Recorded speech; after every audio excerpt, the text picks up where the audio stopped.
Guys, Art Whiskey here with the Whiskey Blendery, man. We are wrapping up part one. Is it part one? We've wrapped up part one. There we go. We're about to start part two. So, round two. Couple things. Walk them through what this has been like for those people who don't have the opportunity to come in and participate in Battle of the Blends. Yeah, for the judging process. Yeah, everything. Just the whole blending, the excitement, the stress. Yeah, I mean, it is what you make of it, I guess. It's just time consuming, I would say. Because we spend a lot of time trying to make sure every variable is the same for everybody. Yeah. And so it's fair for everybody. So like even the whiskeys that are in these brackets were randomly selected in the brackets. And then you'll see when the judges show up, we'll have a randomizer spin the wheel. So after they get here, we're Wheel of Fortune, and then the first person that gets drawn on the wheel is in seat one, next person seat two. So then the judges in the bracket are randomized, and then so they won't know, and it's A, B, C, D, E, so they won't know what they're judging. The people that move on or don't move on, they won't know who judged their whiskey. So it's all. Everything is kept close to the chest, just because we want there to be unbiased. Because if you know the guys that did one of the whiskeys, that will influence your decision. If if the guys making the whiskey knew who the judges were, then they're going to try to make the whiskey towards what they think that they're going to like. So because the world is not as honest as we want it to be, right? Well, they're just trying to win. Like, it's a competition. So even though it's for charity, everybody still wants to win. So. Now, if you don't mind, walk me through what a blend is. And mind you, we learned that blending is normally how whiskey starts. If you're starting fresh, you normally have to blend a few bottles, or maybe I'm wrong. Yeah, so the teams that came in here, they had 5 single barrels. We actually put them up here. So these are the 5 single barrels. These are mash bills? Yeah, so the age, so 7.5 year 21% rye bourbon, 7.5 year 51% rye, 49 malted barley, 8.7 year 51 rye, 45 corn, 6.5 year 99 corn bourbon. So still a new barrel, and a 6.5 year 95% wheat whiskey. So that's what we I think we announced that yesterday. Yeah. So the people blending were blind when they're blending, so they just found out what those were. Again, we don't want to influence them when they're making the whiskey. We all want it to be all by taste. So we waited till every team was done until we let them know. Give them the formula per se. Yeah. And then they can calculate like whether they made a wheated bourbon or a rye or any of that stuff, then they know. So for those participating, what do you think is one of their biggest takeaways from opportunities like this to compete? Outside of being a super good thing for charity. Yeah, so we've already had people reach out that want feedback on the whiskey, whether they moved forward or didn't move forward. They want to know what people are saying about it. So, and I can understand that. Yeah.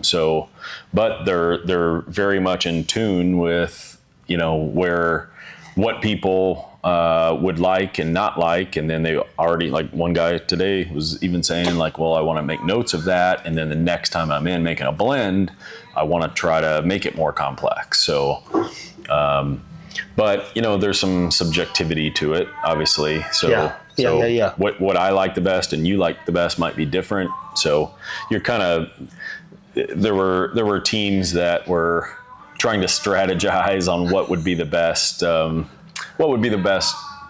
strategy for the whiskey, what that would move on the furthest. So not necessarily what they thought was the best, but they wanted to make the best whiskey that would do the best in the competition. And I said, you can chase your tail for weeks on that. So that doesn't really work. It behooves them to make the best whiskey that they like. Yeah, because then at the end of the day, you get a good whiskey that you like, right? Then you can't lose. So when you ask me, hey, who are the winners, who are the losers? If you made a whiskey that you really enjoy, then you're a winner and you helped a great cause. That's the bottom line.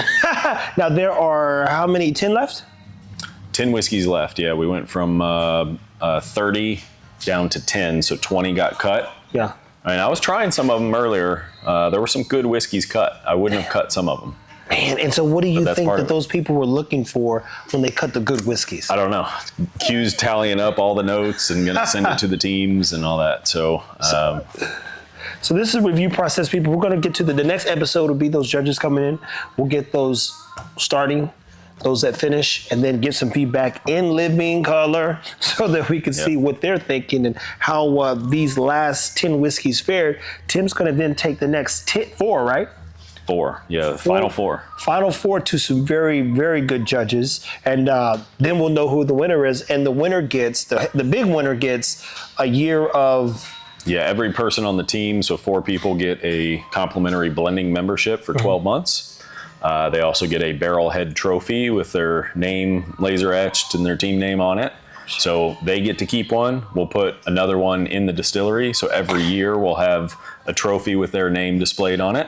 And of course, the bragging rights are the big one. That's huge, because I think there's some people who thought they were going to get to the final 10 or 4 and they're gone. I just tried one of the winner of last year, which I was kind of vocal that I didn't think that they were the best whiskey to win last year, but they won last year.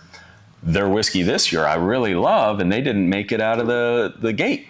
So yeah, so they called their whiskey "Blending the Title," and bless their heart. And it is a very good whiskey. Like, I would buy that bottle, but and I think it's better than some of the ones in the semifinal round, but it didn't make it. So that's how it goes. That's the way the cookie crumbles. Those are my opinions. So, well, guys, if you're in Texas, DFW area specifically, feel free to stop by the Whiskey Blendery and definitely get your bottle.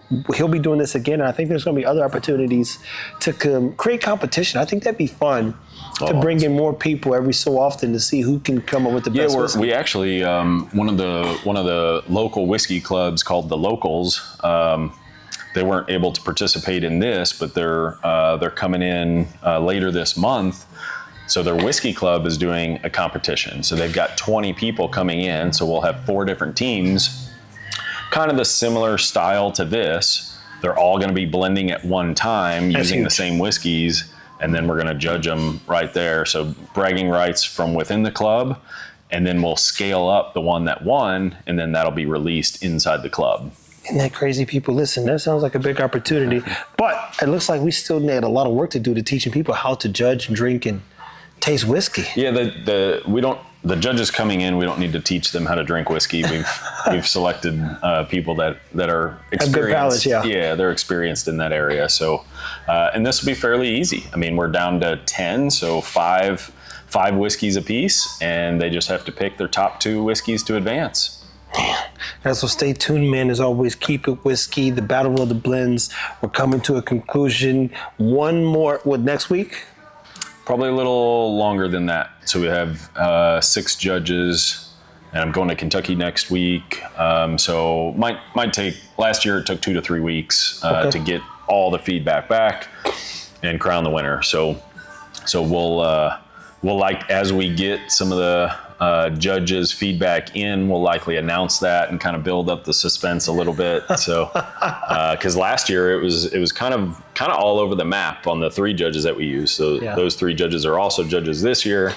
But as we get that feedback in the rankings, then it's kind of fun, almost like one of the duck races or something, to where it's like you come ahead and then now this guy takes over. So it's kind of fun to do that. But we will announce them as we get them, and then crown the winner when we know. Oh, man, do they get a crown? Not unless you provide that. I might have to make the whiskey crown. We'll see what happens, man. Make out a bunch of wooden corks. Keep it whiskey, people. Oh, that was good, man.